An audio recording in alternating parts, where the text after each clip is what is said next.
فاتحہ۔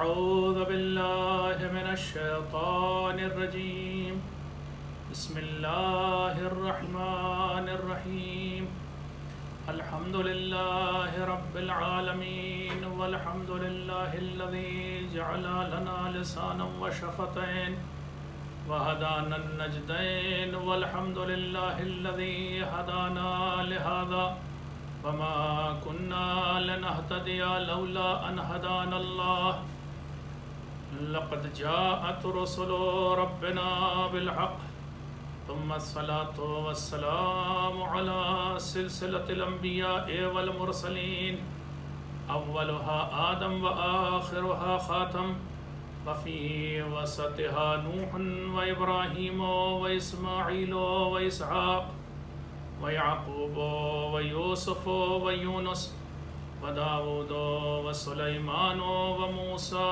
وعيسى، لا سيما على أشرفهم وأفضلهم سيدنا ونبينا بالقاسم محمد،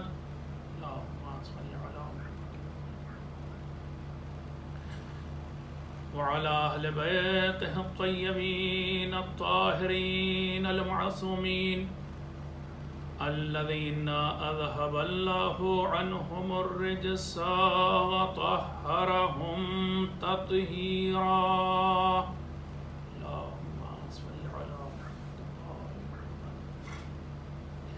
واللعنة الدائمة الباقية على أعدائهم أجمعين من الآن إلى قيام يوم الدين، أما بعد فقد قال الله تبارك وتعالى في كتابه المبين وهو أصدق الصادقين، وقوله الحق، بسم الله الرحمن الرحيم، واضرب لهم مثلا رجلين جعلنا لأحدهما جنتين من أعناب، صلوات پڑھیں آپ حضرات۔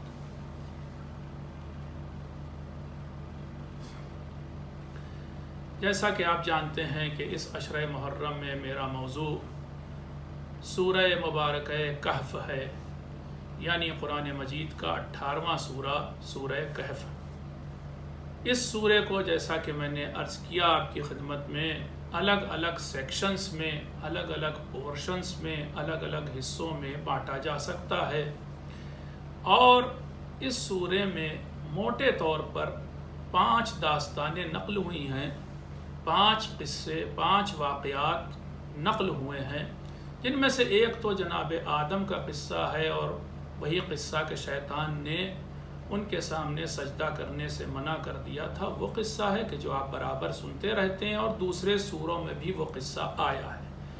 لیکن کچھ قصے ایسے ہیں کہ جو صرف اور صرف اسی سورے میں آئے ہیں، جیسے کہ اصحاب کہف کا قصہ، جیسے کہ جناب ذوالقرنین کا قصہ، جیسے کہ جناب موسیٰ علیہ السلام اور جناب خضر علیہ السلام کا قصہ، اور جیسے کہ یہ 2 دوستوں کا قصہ کہ جسے میں آپ کے سامنے پیش کرنے جا رہا ہوں۔ اس قصے میں بھی ہمارے لیے بہت سے درس، بہت ساری عبرتیں ہیں، اور آپ جانتے ہیں کہ قرآن مجید کوئی بھی چیز بلا وجہ بغیر کسی مصلحت کے تو پیش نہیں کرتا۔ قرآن جو بھی بات کہتا، اللہ تعالیٰ جو بھی بات کہتا، اس میں ضرور کوئی نہ کوئی پیغام، کوئی نہ کوئی میسج، کوئی نہ کوئی نصیحت موجود ہوتی ہے۔ تو آئیے اس قصے کو بھی آپ کے سامنے پیش کروں بغیر کسی تمہید کے، اور پھر اس قصے میں جو کچھ سبق ہیں، جو درس ہیں، ان کو حاصل کرنے کی کوشش کریں۔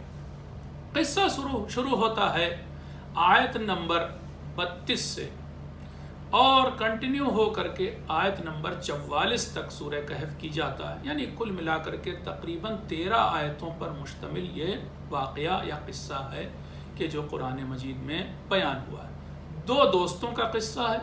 ان 2 دوستوں کے نام نہیں بتائے ہیں قرآن مجید نے، مفسرین نے بھی ان کے نام نہیں بتائے، اور یہ بھی نہیں بتایا مفسرین نے یا پھر قرآن نے کہ یہ کس زمانے کا قصہ ہے۔ لیکن جس زمانے کا بھی رہا ہو فرق نہیں پڑتا ہے، قصہ ایک جنرل طور پر پیش کیا گیا ہے، زمانے کا اس سے کوئی تعلق نہیں، اور اس میں بہت سارے درس اور بہت سارے میسیجز ہیں، میں آپ کے سامنے پڑھتا ہوں۔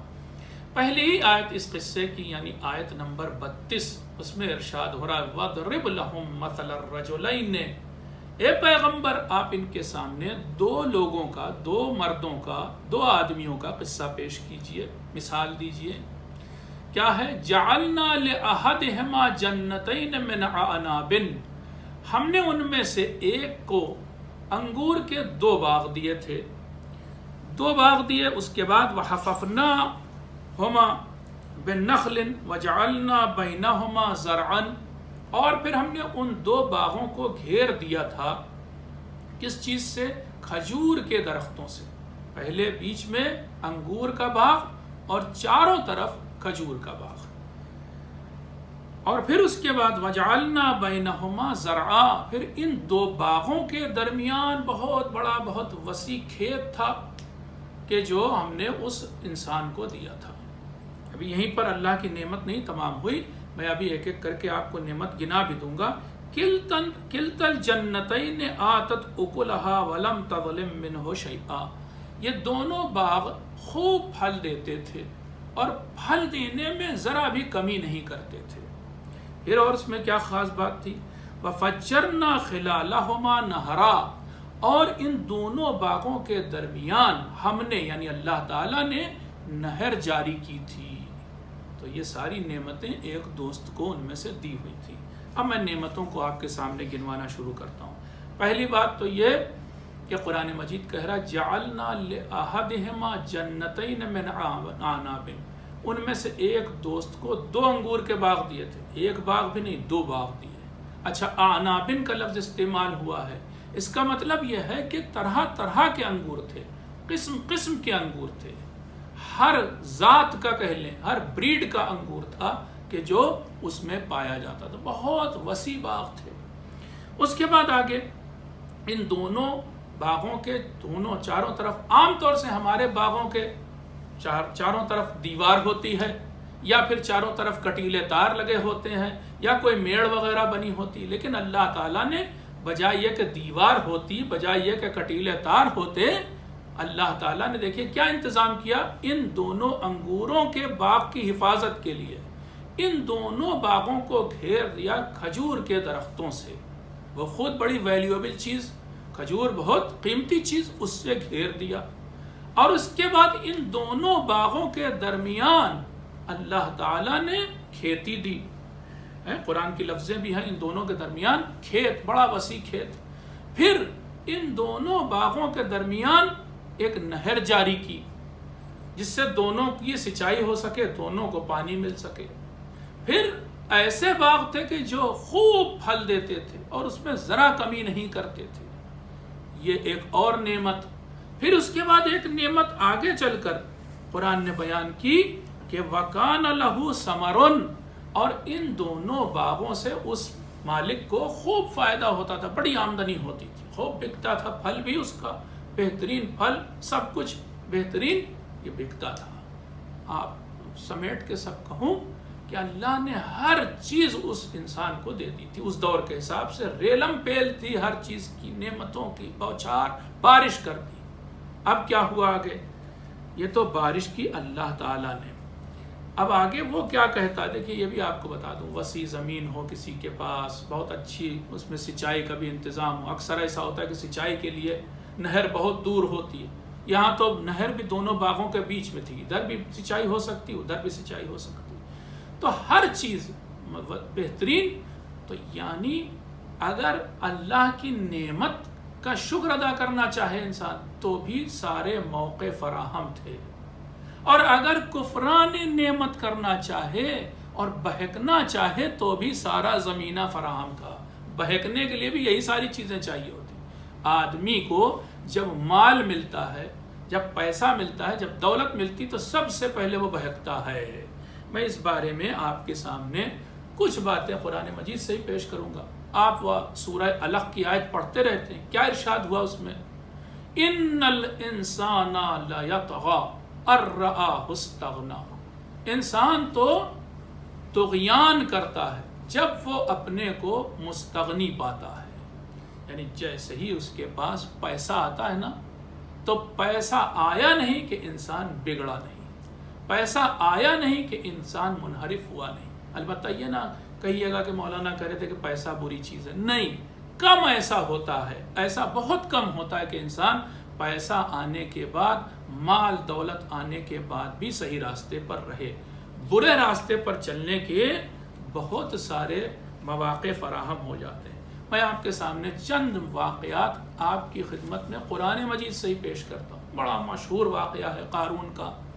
اِنَّا قارون، قارون کے بارے میں قرآن کہہ رہا، کانا من قوم موسیٰ، جناب موسیٰ کی امت میں سے تھا، جناب موسیٰ کے ساتھیوں میں تھا، اصحاب موسیٰ میں تھا قارون جو پیسے والا تھا۔ فبغى علیہم، لیکن اسی قارون نے اسی امت کے خلاف، اسی قوم کے خلاف بغاوت کر دی، جناب موسیٰ کا فرمان ماننے سے انکار کر دیا۔ یہ کس وجہ سے؟ پیسہ آ گیا تھا قارون کے پاس، اس پیسے کو ڈائجسٹ کر لے جانا بڑی مشکل بات ہوتی ہے۔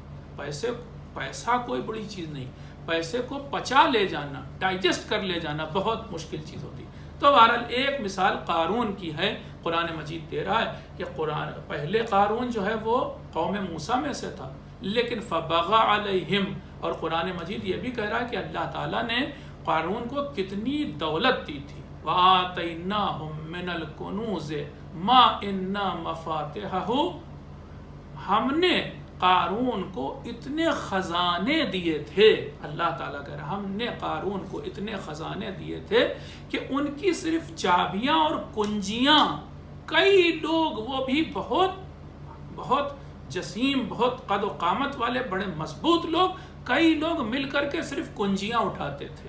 لَتَنُوا بِالْعُصْبَةِ أُولِي الْقُوَّةِ، بڑی مشکل سے وہ کنجیاں اٹھا پاتے تھے کئی لوگ مل کے۔ مفسرین نے لکھا ہے کہ 40 لوگ قارون کے خزانے کی کنجیاں اٹھاتے تھے، وہ بھی بڑی مشکل سے اور مشقت سے، اتنے خزانے اللہ نے اسے دیے تھے۔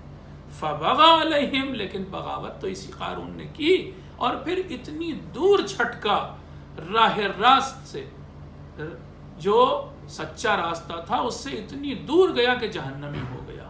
تو یہ قارون کا واقعہ ہمارے لیے عبرت کا واقعہ ہے۔ پھر فرعون کے لیے بھی قرآن کہہ رہا ہے، کیا کہہ رہا ہے قرآن؟ کہہ رہا ہے کہ فرعون نے لوگوں سے پوچھا تھا، اپنے جادوگروں سے، جب جناب موسیٰ آئے تھے پیغام لے کر کے، تو سب کی طرف مڑ کر کے ان سے مخاطب ہو کر کے پوچھا تھا کہ مال کی جہاں تک بات ہے، میں تو تمہارا رب ہوں، اور مال دیکھو میرے پاس، الیس لی ملک مصر، کیا میرے پاس ملک مصر نہیں ہے؟ کیا میں یہاں کا ملک اور بادشاہ نہیں ہوں؟ بس یہی میرے سچائی پر ہونے کے لیے کافی ہے کہ میرے پاس مال ہے۔ اسی لیکن مال نے فرعون کو فرعون بنا دیا، ڈبا دیا، غرق کر دیا۔ تو مال بڑی خطرناک چیز بھی بن جاتا ہے، یہ بات یاد رکھنی ہے۔ ابھی اس واقعے سے کہ جو دو دوستوں کا واقعہ نقل ہوا، اس سے سبق سب سے پہلا تو یہی ہے کہ وہ انسان کے جسے اللہ نے ساری نعمتیں دی تھی، اب کیا کہہ رہا ہے قرآن اس کے بارے میں سنیں۔ ایک دن اس نے اپنے دوسرے دوست یعنی دوسرے ساتھی سے، جو دوست تھا اس سے کیا کہا؟ فقال لصاحبہ وهو يحاوره انا اکثر منك مالا واعز نفرا، اس نے اپنے ساتھی سے بحث کرتے ہوئے، جدال کرتے ہوئے یہ کہا، کیا کہا؟ انا اکثر منک، میں تم سے زیادہ ہوں مال کے اعتبار سے، مجھے بہت مال ملا ہوا ہے، ریلم پیل ہے میرے پاس مال کی، واعز نفرا، اور میرا خاندان وغیرہ بھی بڑی عزت والا ہے، یا پھر اس اعتبار سے کہ میرے خاندان میں بڑے افراد ہیں، مطلب میرے پاس قوم قبیلہ بھی بہت بڑا، مال بھی بہت زیادہ۔ وَدَخَلَ جَنَّتَهُ وَهُوَ ظَالِمٌ لِنَفْسِهِ، پھر ایک دن یہی پیسے والا دوست اپنے باغ میں داخل ہوا، اس حالت میں داخل ہوا، قرآن کہہ رہا ہے کہ وہ ظالم تھا، اپنے نفس پر ظلم کرنے والا۔ یعنی جب بھی دیکھیے قرآن مجید میں یہ لفظ آتا ہے، یا پھر دعاؤں میں بھی، جیسے دعائے کمیل میں ہے ظلمت نفسی، ظلمت نفسی کا مطلب ویسے تو ترجمہ یہ ہے کہ میں نے اپنے اوپر ظلم کیا، لیکن یہ اپنے اوپر ظلم کرنے کا مطلب گناہ کرنا، کیونکہ جب بھی انسان کوئی گناہ کرتا ہے تو وہ اللہ کا کچھ نہیں بگاڑتا، اپنے اوپر ظلم کرتا ہے. تو اس کو اپنے اوپر ظلم کرنا یعنی گناہ کرنا. تو وہ جو اکڑو دوست تھا، جو گھمنڈی دوست تھا، وہ جب اپنے باغ میں داخل ہوا تو اس نے کیا کہا؟ قال ما اظن ان تبید هذه ابدا. مجھے نہیں لگتا کہ یہ کھیتی کبھی بھی ختم ہوگی، مجھے نہیں لگتا کہ یہ باغ کبھی بھی ختم ہوں گے. یعنی کل ملا کر کے پیسہ پایا، سب سے پہلے اس نے کیا انکار کیا؟ مجھے نہیں لگتا کہ قیامت آئے گی، یہ انکار کر دیا اس نے. وما اظن الساعة قائمة. اب تو صاف کہہ رہا ہے، پہلے تو کہا کہ مجھے نہیں لگتا یہ باغ کبھی ختم ہوگا، یعنی اسے لگا کہ یہ دنیا ہمیشہ رہے گی. اب آگے کہہ رہا مجھے نہیں لگتا کہ قیامت آئے گی. وما اظن الساعة قائمة ولئن رددت الى ربی لاجدن خیرا منها منقلبا. اور اگر قیامت آ ہی جائے بالفرض، فرض کر لیں کہ قیامت ایک دن آ ہی گئی، تو مجھے جب یہاں اتنا مال اللہ میاں دے رکھا ہے تو مجھے وہاں تو مال ملنا ہے. اس سے یہ معلوم ہوا کہ بہت ساری چیزیں انسان کو بہکا دیتی ہیں. اب بہکانے کے اسباب اور مرحلہ دیکھیں. پہلا مرحلہ کیا ہوا؟ اس دوست نے کیا کیا؟ یعنی سب سے پہلا مرحلہ بہکنے کا یہ ہوتا ہے، مال پایا انسان، اب یہ سٹیج ہوتی ہے، first stage, second stage, third stage, fourth stage. قرآن کہہ رہا پہلی سٹیج یہ ہوتی ہے کہ انسان اپنے کو زیادہ سمجھنے لگتا ہے، ایک اکڑ اس کے اندر ایک گھمنڈ پیدا ہو جاتا ہے. جب کہ آپ کو بتاؤں یہ اکڑ، یہ گھمنڈ، یہ تکبر انسان کے لیے بنا ہی نہیں ہے، بلکہ یہ کہوں غیر اللہ کے لیے نہیں بنا. صرف اور صرف اللہ کو زیب دیتا ہے گھمنڈ کرنا، صرف اور صرف اللہ کو زیب دیتا ہے تکبر کرنا. اس کے نام کے آگے لگتا ہے کیا؟ متکبر. اس کے نام کے آگے کہا جاتا ہے اللہ اکبر. یہ کبر کا لفظ، یہ متکبر کا لفظ سوائے اللہ کے کسی اور کے لیے شایان شان ہی نہیں. شیطان کی ساری غلطی یہی تو تھی کہ وہاں پر واقعہ جو قرآن میں نقل ہوا ہے تو وہ اللہ تعالیٰ پوچھتا ہے شیطان سے کہ کیا ہوا تھا؟ انت تکبرا، کیا وجہ تھی کہ تو نے تکبر کیا، گھمنڈ کیا؟ اور اس نے پھر وہ بتایا کہ خلقتنی من نار وخلقتہ من طین. وجہ یہ تھی کہ تو نے مجھے آگ سے بنایا اور آدم کو مٹی سے بنایا. یعنی اس نے قیاس کیا اور اپنی عقل لگا کر یہ سمجھا کہ آگ مٹی سے بہتر ہوتی ہے. لیکن اللہ کا سوال کیا تھا؟ تجھے کیا ہو گیا تھا کہ تو نے تکبر کیا؟ تکبر یاد رکھیے گا، گھمنڈ جو ہوتا ہے وہ شایان شان ہوتا ہے اللہ کے. میں بہت آسان لفظوں میں کبھی کبھی لوگوں کے سامنے کہتا ہوں، اور وہ یہ کہ ہر کپڑے میں کلف اچھا نہیں لگتا. کچھ کپڑا ایک ہی ہوتا ہے جسے کاٹن کہتے ہیں، اس کے اندر کلف دیا جاتا تو ٹھیک ہے. یہ کلف جو ہے یہ کیا اکڑ پیدا کرتا ہے، کپڑا جو ہے ایک دم اکڑ جاتا ہے. تو ہر کپڑے میں کلف نہیں اچھا ہوتا. بس اسی طرح سے ہر ایک کے لیے تکبر اچھی چیز نہیں، سوائے اور سوائے اللہ کے کسی کے لیے اچھی چیز نہیں. دوسرا مرحلہ بگڑنے کا، پہلا مرحلہ یہ ہوتا ہے کہ انسان تکبر کرنے لگتا ہے. دوسرا مرحلہ کیا ہوتا ہے؟ وہ دنیا کی نعمتوں کو ہمیشہ کا سمجھنے لگتا ہے. اس نے کہا نا ابھی ایک دوست نے کہ مجھے نہیں لگتا کہ یہ باغ کبھی ختم ہوگا. یا دوسری جگہ قرآن میں آیا اَيَحْسَبُ أَنَّ مَالَهُ أَخْلَدَ. کیا انسان یہ سوچتا ہے کہ اس کا مال اسے ہمیشہ زندہ رکھے گا؟ بہت سے لوگ ہوتے ہیں نا، پیسہ روپیہ جمع کر لیتے ہیں اور سوچتے ہیں کہ صاحب جب آڑا وقت پڑے گا، جب میں بیمار پڑوں گا تو یہ پیسہ روپیہ کام آئے گا. ارے کتنے دن تم علاج کر لو گے اس پیسے روپے سے؟ جتنا علاج کر لو، ایک نہ ایک دن مرنا ضرور ہے. تمہیں خلود اور جاودانگی کی زندگی پیسہ نہیں دلا سکتا. تو دوسرا مرحلہ بگڑنے کا یہ ہوتا ہے کہ انسان یہ سمجھنے لگتا ہے کہ دنیا ہمیشہ رہے گی. تیسرا مرحلہ بگڑنے کا یہ ہوتا ہے کہ انسان قیامت کا انکار کرنے لگتا ہے. جیسے کہ اس دوست نے کہا وما اظن الساعة قائمہ، میں نہیں سمجھتا کہ کبھی قیامت آئے گی، مجھے نہیں لگتا کہ کبھی قیامت آئے گی. بس یہ جو جملہ تھا یہ اللہ کو بہت برا لگا. پھر اس کے بعد اس نے چوتھے مرحلے میں تو کہا کہ اگر قیامت آ ہی گئی تو قیامت میں آخرت بھی میری ہوگی. کچھ لوگ ہوتے ہیں نا، یہ بھی غلط گمان کر بیٹھتے ہیں کہ یہاں بھی ہمیں ملے گا وہاں بھی ملے گا، یہ بھی دنیا ہماری وہ بھی دنیا ہماری. ایسا کچھ نہیں اللہ نے قانون بنایا. میں کئی بار یہ بات کہہ چکا آپ کے مجمع میں بھی کہ ایسا کوئی قانون نہیں بنا کہ انسان یہاں بھی موج کرے اور وہاں بھی موج کرے، یہاں بھی سکھ کی زندگی وہاں بھی سکھ کی زندگی، یہاں بھی آرام وہاں بھی آرام۔ اگر ایسا ہوتا تو ہم سے بہت بہتر تھے جناب نوح علیہ السلام، ہم سے بہت بہتر تھے جناب ابراہیم علیہ السلام، ہم سے بہت بہتر تھے جناب موسیٰ اور عیسیٰ علیہ السلام، ہم سے بہت بہتر تھے پیغمبر خدا جناب ختمی مرتبہ حضرت محمد مصطفیٰ صلی اللہ علیہ وآلہ وسلم۔ صلوات پڑھ دی ان کے لیے۔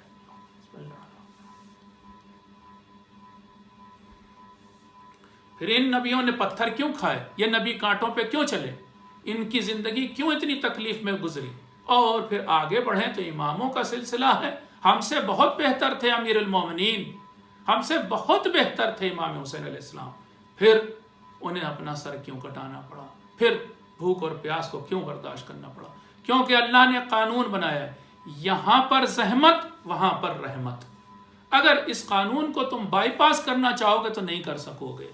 جو اس دنیا میں جھیلتا ہے وہ اس دنیا میں راحت کی زندگی جیتا ہے، اور جو اس دنیا میں یہ سوچے کہ ہم یہاں بھی اچھے وہاں بھی اچھے، ایسا یہ قرآن کہہ رہا ہے کہ اس دوست نے سوچا تھا کہ جو گمراہ تھا۔ ایک صلوات پڑھ دیا حضرات۔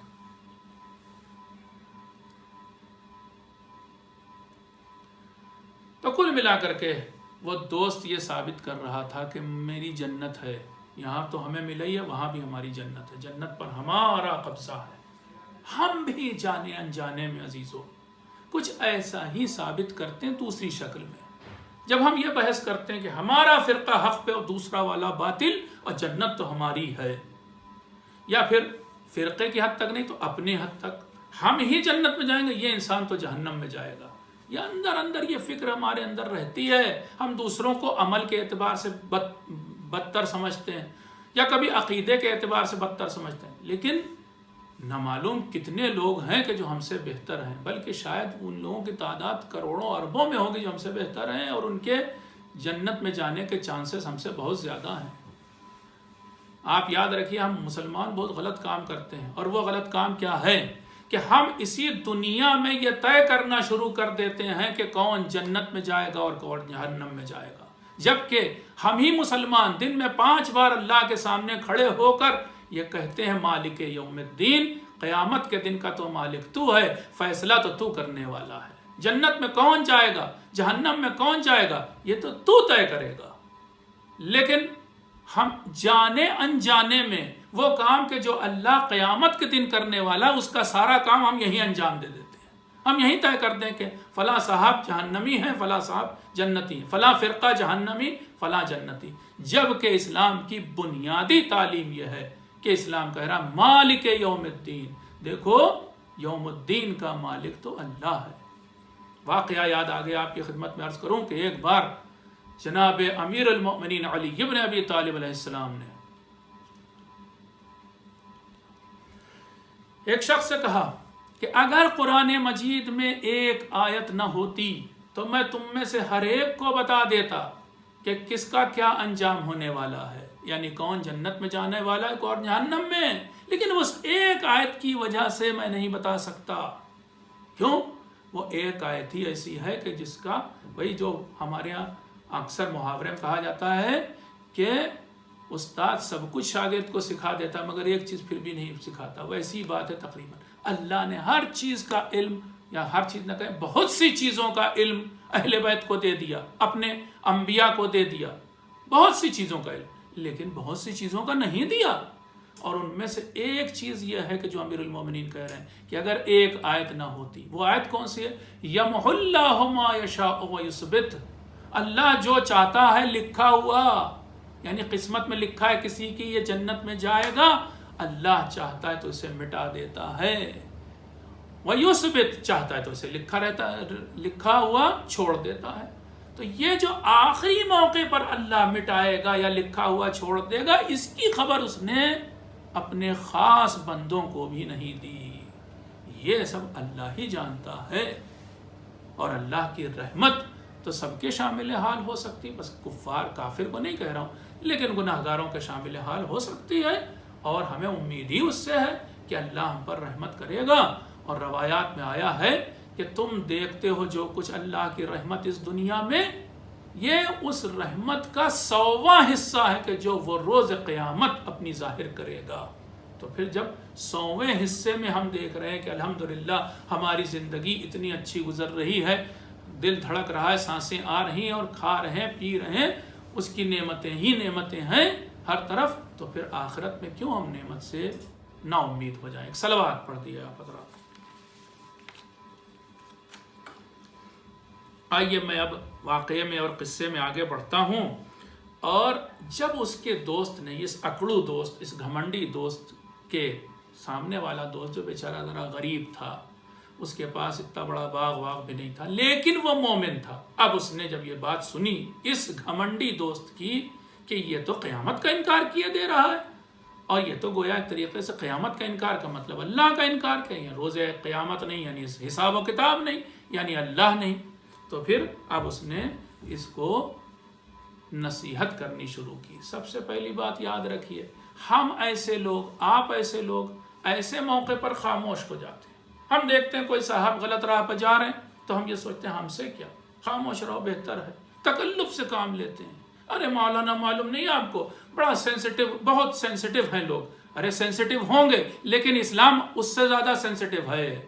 آپ کی ایک ایک اور ہماری ایک ایک حرکت لکھی جا رہی ہے، ہم نے کیا کیا۔ تو بہرحال وہ اچھا دوست، جو مومن دوست تھا، جو غریب تھا، وہ خاموش نہیں رہا، جیسے کہ ہم اکثر خاموش، انڈیفرنٹ اور پیسو بن جاتے ہیں۔ اس نے یہ کام نہیں کیا، اس نے کیا کیا؟ قرآن کہہ رہا، قال له صاحبه وهو يحاوره اکفرت بالذی خلقك من تراب ثم من نطفة ثم سواك رجلا۔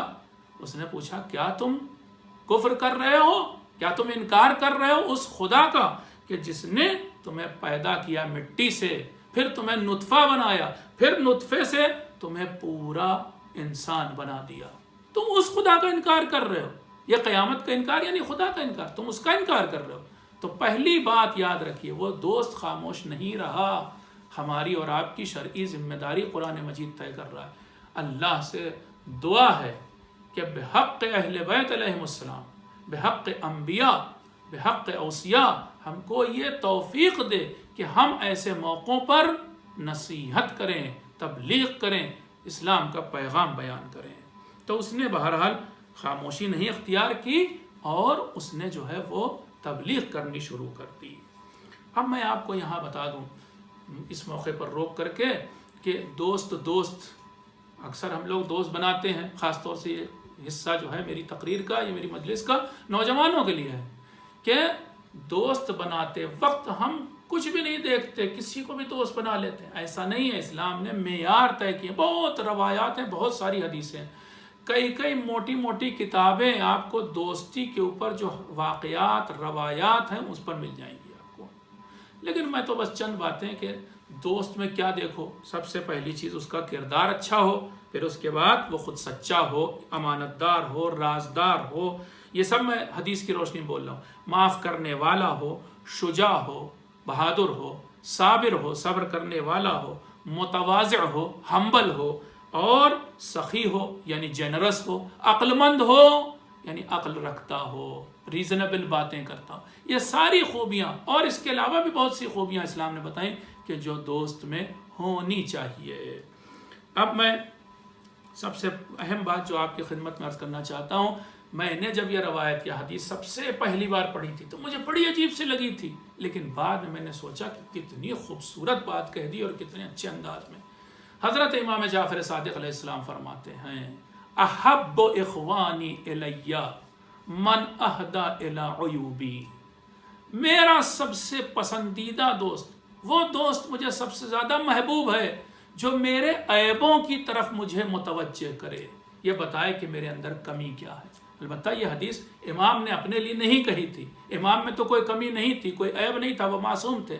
دراصل ہمیں بتانا چاہ رہے تھے کہ تمہارا سب سے اچھا دوست وہ انسان ہے کہ جو تمہیں تمہارے عیبوں کی طرف متوجہ کرے، جیسے کہ اس سورہ کہف میں ان دو دوست کے واقعے میں آیا کہ وہ دوست جو مومن تھا مگر غریب تھا، اس نے فوراً اپنے گھمنڈی دوست سے کہا کیا تم کفر کر رہے ہو، ذرا سدھر تو جاؤ، متوجہ کیا، اس کی توجہ دلائی کہ تمہاری یہ غلطی ہے، یہ عیب ہے، تم یہاں پر غلطی پر ہو۔ اچھا، اب ہم لوگوں کے ساتھ ایک اور پرابلم یہ ہوتی ہے کہ ہم اکثر نکتہ چینی تو کرتے ہیں، انگلی تو اٹھاتے ہیں، بتاتے تو ہیں کہ تمہاری یہ غلطی ہے، لیکن سلوشن نہیں پیش کرتے۔ ہم پرابلم کو تو بتاتے ہیں، سلوشن نہیں پیش کرتے۔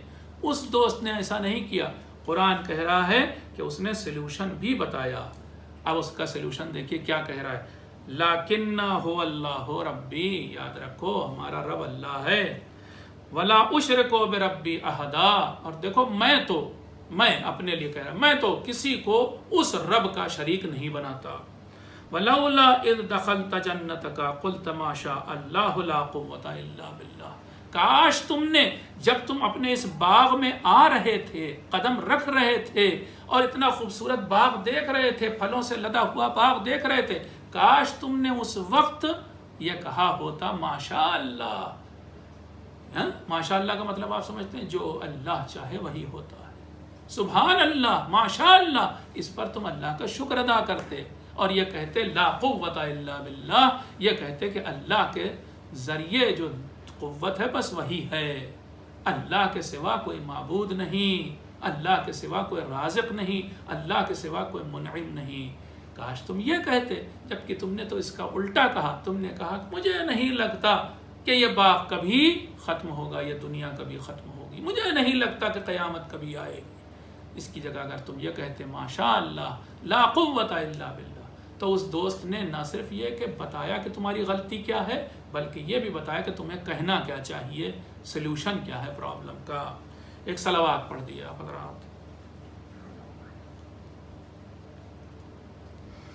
اب اس سے ایک اور قدم آگے اس غریب دوست نے، جو مومن تھا، اللہ کو ماننے والا تھا، اس نے ایک قدم اور آگے بڑھایا۔ اس نے کہا کہ لیکن میں دیکھو تم سے کس چیز میں بہتر ہوں، میرے پاس ایک دولت ہے جو تمہارے پاس نہیں۔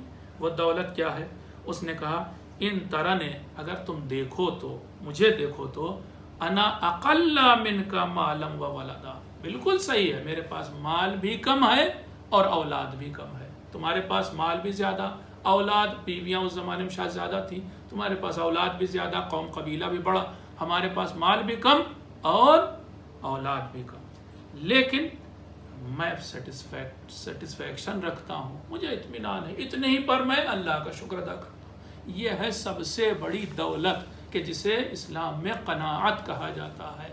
اگر قناعت ہے کسی کے پاس تو پھر وہ بے چین اور بے قرار نہیں ہوگا دوسرے کی نعمت دیکھ کر، دوسرے کے ہاتھ میں جو کچھ، پتہ نہیں کتنی روایات ہیں جو میں پیش بھی کر سکتا تھا، لیکن بات لمبی نہیں کرنی۔ ہمارے یہاں ایسی حدیثیں ہیں، یہ کہیں کہ بھری پڑی ہیں، کہ جس میں کہا گیا، قرآن کی آیتیں بھری پڑی ہیں کہ جس میں کہا گیا کہ تم دوسروں کے ہاتھ میں جو دولت ہے، جو ان کے پاس دولت ہے، مقام ہے، شہرت ہے، نعمت ہے، اسے دیکھ کر پریشان نہ ہو، تم کو جو اللہ نے دیا اس پر شکر ادا کرو۔ اللہ کرے کہ یہ نعمت ہمیں ملے۔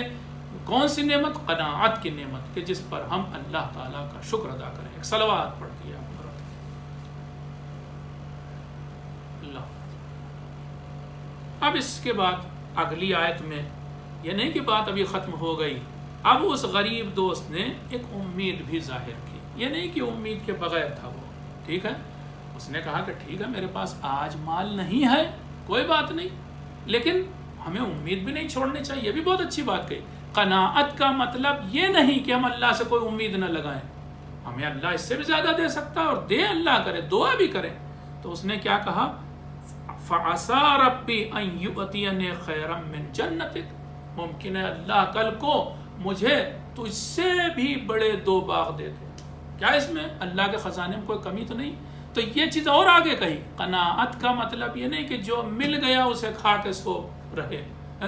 جناب مولا متقیان جناب علی بن ابی طالب علیہ السلام کا قول آپ نے سنا کہ کسی سے پوچھا تھا کہ بھائی تمہارے اندر کیا صفت ہے ایسی؟ اس نے جواب دیا کہ مولا کیا، میں تو بہت قناعت رکھتا ہوں، جو مل جاتا ہے وہ کھا کے سو رہتا ہوں، نہیں ملتا تو ایسے ہی سو جاتا ہوں۔ اللہ بھائی اتنا سنا تو مولا نے کہا کہ یہ کام تو کوفے کے کتے بھی کرتے ہیں، مل گیا تو کھا لیا، نہیں ملا تو نہیں کھایا، یہ قناعت نہیں ہے۔ قناعت یہ ہے کہ جتنا ملا اس پر شکر خدا کرو اور آگے کی امید لگاؤ کہ اللہ دے گا تمہیں بہت کچھ۔ تو انسان کے اندر یہ امید جگا رہا ہے یہ سورہ، اور یہ دوست ہمیں ایک پیغام دے رہا ہے کہ ہمیں قناعت کے بعد اللہ سے امید رکھنی چاہیے کہ ہمیں اس سے بھی بہتر دولت دے گا۔ پھر اس نے یہیں پر نہیں رکا، دیکھیں کتنی اچھی یہ پوری ایپیسوڈ ہے۔ آگے وہ مومن دوست جو غریب بھی تھا، وہ آگے ایک وارننگ بھی دے رہا ہے اپنے اس گھمنڈی پیسے والے دوست کو، ایک وارننگ دے رہا ہے۔ اور وہ وارننگ کیا ہے؟ دیکھو یہ تو تمہیں دے تو دیا اللہ نے، یہ باغ دو بہت اچھے باغ ہیں، ان کے چاروں طرف کھجور کے درخت بھی ہیں، بیچ میں نہر بھی رواں ہے، بیچ میں کھیتی بھی ہے، خوب پھل بھی آتے ہیں، خوب آمدنی بھی ہے، سب کچھ ہے، لیکن اب یاد رکھو وارننگ میں تمہیں سمجھا رہا ہوں، وَيُرْسِلَ عَلَيْهَا حُسْبَانًا، کہیں ایسا نہ ہو کہ ایک دن رات کے وقت اللہ تعالیٰ اسی باغ پر، انہی دونوں باغوں پر بجلی کڑکا دے، بجلی گرا دے، تو کیا ہوگا؟ فَتُصْبِحَ صَعِيدًا زَلَفًا، تو پھر زلقا، پھر کیا ہوگا کہ یہ باغ ایک چٹیل میدان میں بدل جائے گا۔ بجلی گری نہیں کہ سب جل کے خاک ہو جائے گا، پھر خاکستر ہوگی، پھر راکھ ہوگی، پھر یہ باغ نہیں رہ جائے گا۔ اس نے وارننگ دی کہ تم جو گھمنڈ دکھا رہے ہو، اللہ کو یہ گھمنڈ پسند نہیں ہے، فوراً ایسے موقع پر اللہ کا عذاب آ جاتا ہے۔ پھر اس نے ایک اور، جس کی طرف میں بہت، اس سورے میں بڑے سبق ہیں واقعی، ایک اور چیز کی طرف اس غریب اور مومن دوست نے متوجہ کیا کہ جس کی طرف ہم لوگ بھی آج متوجہ نہیں ہوتے۔ وہ ایک نعمت ہے، وہ نعمت اگر ہم سے چھن جائے، خاص طور سے میں بتا رہا ہوں، بار بار کہوں کہ یہ جو ہمارے سب کانٹیننٹ کے لوگ ہیں، انڈیا اور پاکستان یا ایسے اور جو ملک ہیں جہاں پر انڈر گراؤنڈ واٹر کو ہم نکال کر کے پینے، کھانے اور برتن دھونے اور لباس دھونے اور تمام کاموں میں استعمال کر رہے ہیں، یہ سارا پانی اب ہمارے یہاں نہریں تو سوکھ گئیں، دریا تو سوکھ گئے، تو اب کیا رہ گیا؟ یہی نیچے کا پانی نکال۔ وہ دوست اس نعمت کی طرف اپنے اس گھمنڈی دوست کو متوجہ کرتا ہے، وہ کہتا او یصبح ماؤها غورا، اللہ ہو سکتا ہے اوپر سے بجلی نہ بھیجے، صرف تمہارے اس باغ کے نیچے یہ جو پانی ہے کہ جسے تم نکالتے ہو، اس پانی کو اگر بہت نیچے، اس واٹر ٹیبل کو بہت نیچے پہنچا دے، میٹروں نیچے چلا جائے، گزوں نیچے چلا جائے، تو پھر تم فلن تستطیع لہ طلبا، تو تم اس پانی کو نکال نہیں پاؤ گے۔ آج ہم اس نعمت کا شکر نہیں ادا کرتے کہ اللہ تعالیٰ نے ابھی بھی ہمارے پیروں کے نیچے، اس زمین کے نیچے ایک بہت بڑا ذخیرہ پانی کا رکھا ہوا ہے جس سے آج ہم پی رہے ہیں۔ اللہ تعالیٰ سے یہ دعا ہے کہ حسین کی پیاس کے صدقے میں کبھی کسی انسان کو پیاسا نہ مرنے دے، کبھی بھی کسی انسان کو پیاس سے نہ تڑپنے دے، بس تڑپ چکا نبی کا نواسا، اب کسی کو تڑپنے نہ دے، تو ہمیں کبھی پانی کے لیے ترسنا نہ پڑے حسین کے صدقے میں، حسین کے اس 6 مہینے کے بچے کے صدقے میں کہ جو پیاسا اس دنیا سے چلا گیا۔ یا اللہ تجھ سے دعا کرتا ہوں کہ دنیا کے کسی انسان کو تو پانی کی وجہ سے تڑپنے نہ دینا کبھی بھی۔ اس سے آگے اس واقعے کے جو اسباق ہیں وہ آپ کے سامنے اور پیش کرتا ہوں کہ کیا ہوا پھر اس باغ کا۔ یہ تو اس نے سمجھا دیا، اب ہوا بھی وہی جو اس نے کہا تھا۔ کیا ہوا؟ رات کے وقت آندھی یا بجلی یا کوئی آفت آ گئی باغ پر۔ قرآن کہہ رہا وَأُحِيطَ بِثَمَرِهِ، اور اس باغ کو اس کے پھلوں کے ساتھ عذاب نے گھیر لیا، یعنی پھل لگے ہوئے تھے، لدے ہوئے تھے، پھل بس توڑے جانے والے تھے کہ اتنے میں راتوں رات اللہ کا عذاب آیا اور وہ سب سارا کا سارا باغ جل کے خاک ہو گیا۔ اب کیا ہوا؟ اس گھمنڈی دوست کی حالت کیا ہوئی؟ فَأَصْبَحَ يُقَلِّبُ كَفَّيْهِ عَلَى مَا أَنفَقَ فِيهَا، وہ گھمنڈی دوست اپنے ایسے ایسے ہاتھ مل رہا تھا۔ کیوں مل رہا تھا؟ ندامت کی وجہ سے، پچھتاوے کی وجہ سے، حسرت کی وجہ سے۔ کس بات پر؟ کہ جو اس نے اس پر خرچہ کیا تھا۔ باغ کا تو خود تو مالک تھا، لیکن مزدوروں کو پیسہ دیا تھا، جو بھی اس زمانے میں کھاد پڑتی ہو، جو بھی مزدوری کرتے ہوں، وہ سب پیسہ جو خرچہ کیا وہ تو تھا ہی۔ جو محنت کی خود اس نے روزانہ دوڑ کے آتا تھا اپنے باغ کو دیکھنے، جو اس نے چوکیدار رکھے تھے، جو دیکھ بھال کرنے والے رکھے تھے، ان سب کو پیسہ دیا تھا، وہ تو تھا ہی، اور باغ خود، یہ سب پر وہ ہاتھ مل رہا تھا۔ فَأَصْبَحَ يُقَلِّبُ كَفَّيْهِ، اپنے ہاتھ مل رہا تھا کہ اے کاش میں نے اللہ کے بارے میں یا قیامت کے بارے میں کوئی غلط بات نہ کہی ہوتی، عزیزوں ہمارے لیے تو سبق ہی سبق ہیں. دولت اور مال ہمیں اپنے حد سے باہر نہ نکال دے، پاگل نہ بنا دے، دیوانہ نہ کر دے. دولت کا نشہ بہت برا نشہ ہوتا ہے. آیا ہے روایات میں کئی نشے ہیں، ان میں سے ایک سکر المال، دولت کا نشہ ہے. یہ دولت کا نشہ انسان کو اسلام کے دائرے سے خارج کر دیتا ہے.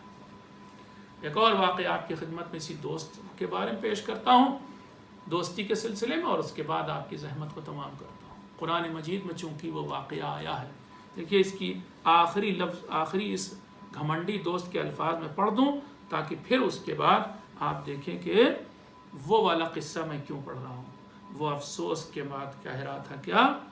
یقول یا لیتنی لم اشرک بربی احدا. وہ کہہ رہا تھا کاش میں نے اللہ کا کوئی شریک نہ بنایا ہوتا، کاش میں نے شرک نہ کیا ہوتا، کاش میں نے مال کو اللہ کے برابر نہ سمجھا ہوتا. تو یہ اس کا شرک تھا کہ مال کو انسان خدا سمجھنے لگتا. ایسا ہی ایک قصہ قرآن مجید میں آیا، وہاں پر بھی یا لیتنی کا لفظ آیا، اس لیے پیش کر رہا ہوں. اور واقعہ کیا ہے، مکے میں دو دوست رہتے تھے، اور یہ زمانہ کون سا ہے؟ جناب پیغمبر اسلام کا زمانہ ہے. پیغمبر اسلام نے جب اعلان رسالت کیا بہت جلد ہی اسلام پھیلا اور پیغمبر کو بڑی شہرت حاصل ہو گئی. مکے کے بڑے معزز لوگوں میں پیغمبر کا شمار، بڑے ریناؤنڈ لوگوں میں پیغمبر کا شمار ہونے لگا. یہاں پر مکے میں ہی ایک بہت پیسے والا آدمی رہتا تھا جس کا نام تھا عقبہ. بہت بڑا تاجر تھا، بزنس مین تھا، اپنے سفروں کے لیے جاتا تھا آتا تھا.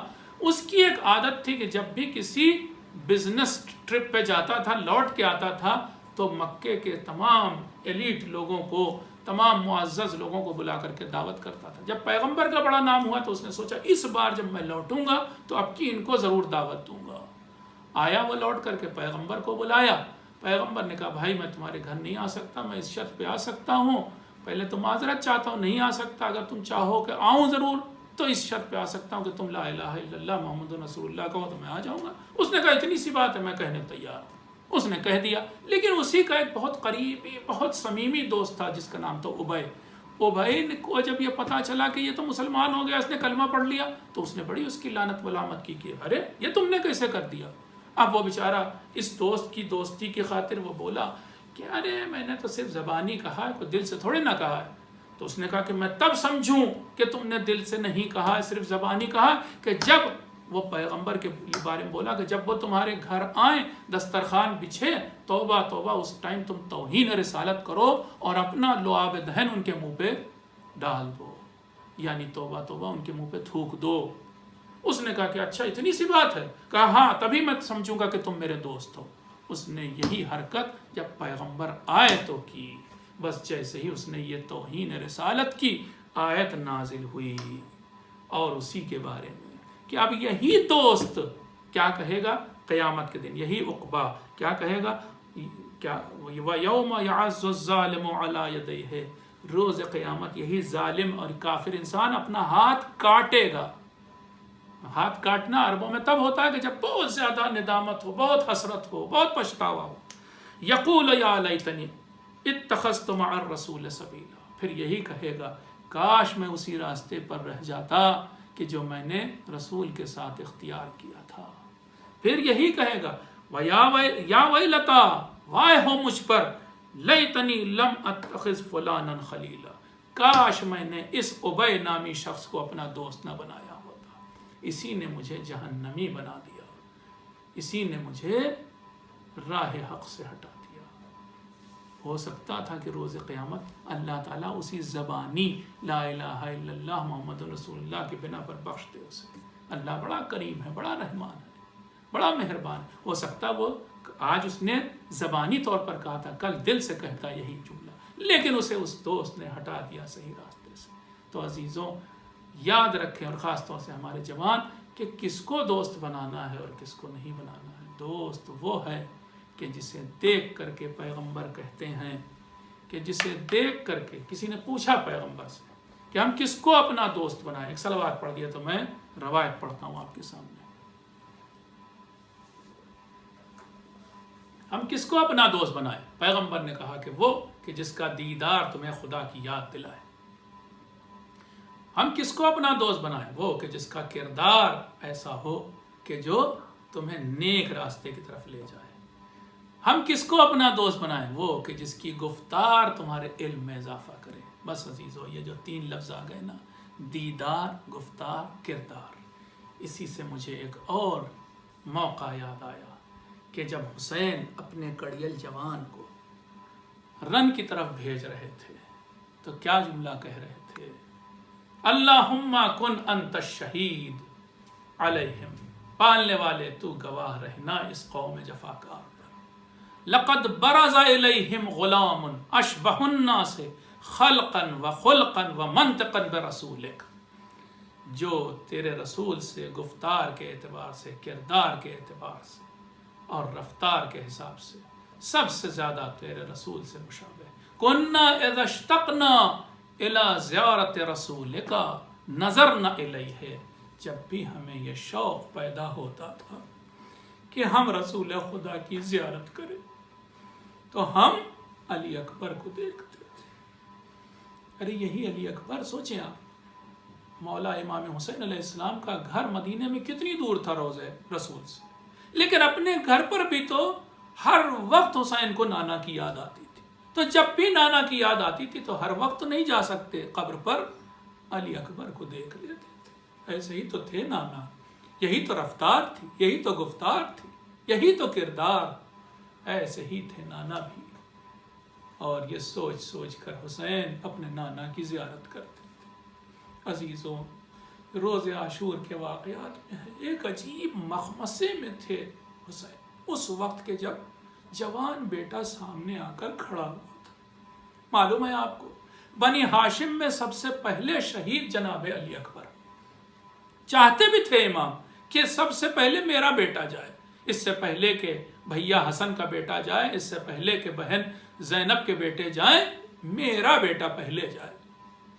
لیکن ایک طرف یہ چاہ رہے ہیں اور ایک طرف بہرحال باپ کا دل ہے۔ جب بیٹا سامنے آ کے کھڑا ہوا ہے تو حسین نے نظریں جھکا لی۔ اب یہ بھی نہیں کہہ سکتے کہ اے علی اکبر نہ جاؤ، اور یہ بھی نہیں کہہ سکتے کہ علی اکبر چلے جاؤ۔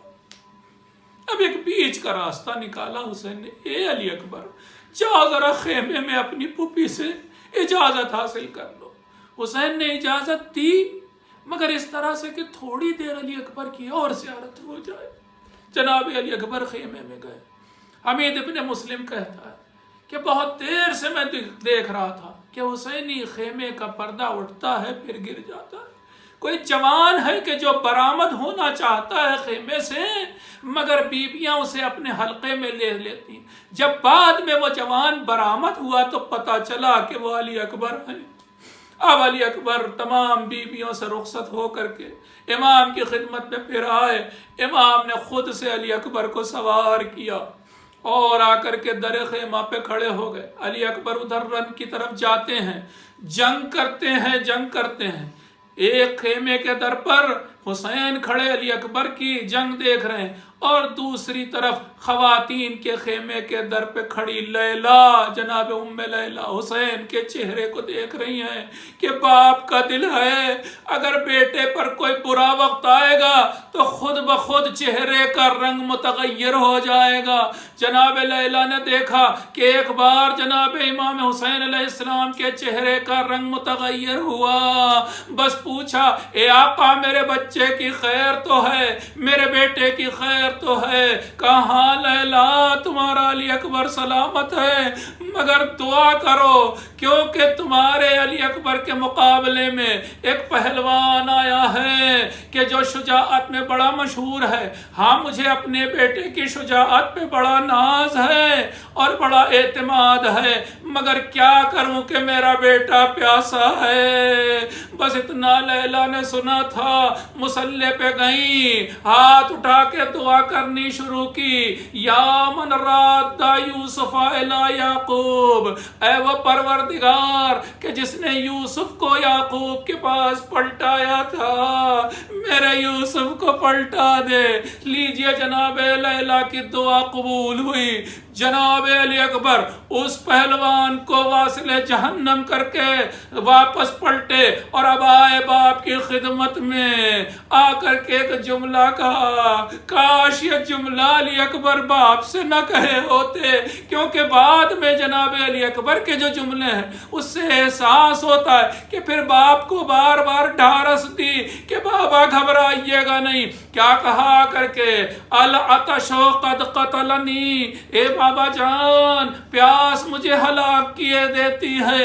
اتنا سن کر کے جناب امام حسین علیہ السلام نے کہا، اے بیٹا ذرا اپنی زبان میری زبان پر رکھو، میرے دہن میں دو۔ جیسے ہی علی اکبر نے زبان دی فوراً واپس کھینچ لی۔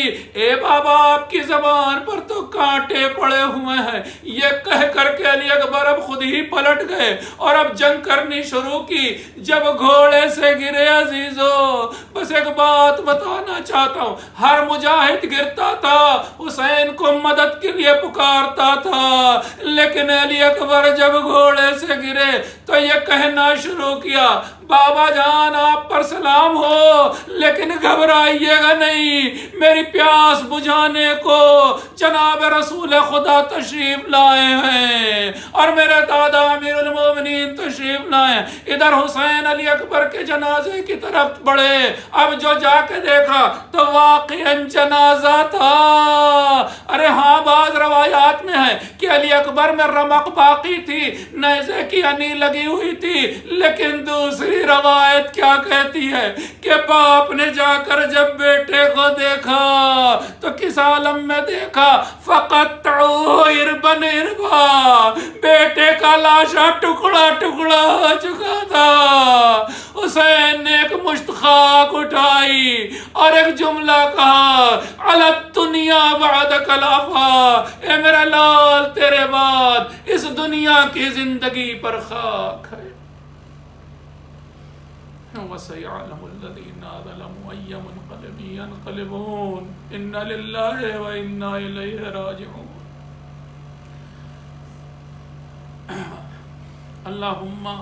اللهم اغفر للمؤمنين والمؤمنات والمسلمين والمسلمات الأحياء منهم والأموات وتابع بيننا وبينهم بالخيرات إنك مجيب الدعوات إنك قاضي الحاجات إنك على كل شيء قدير۔ اللهم فرج عن كل مكروب، اللهم رد كل غريب، اللهم فك كل أسير، اللهم اشف كل مريض، اللهم اسق كل عطشان، اللهم اشبع كل جائع، اللهم اكس كل عريان، اللهم اصلح كل فاسد من امور المسلمين بحق محمد وآله الطاهرين۔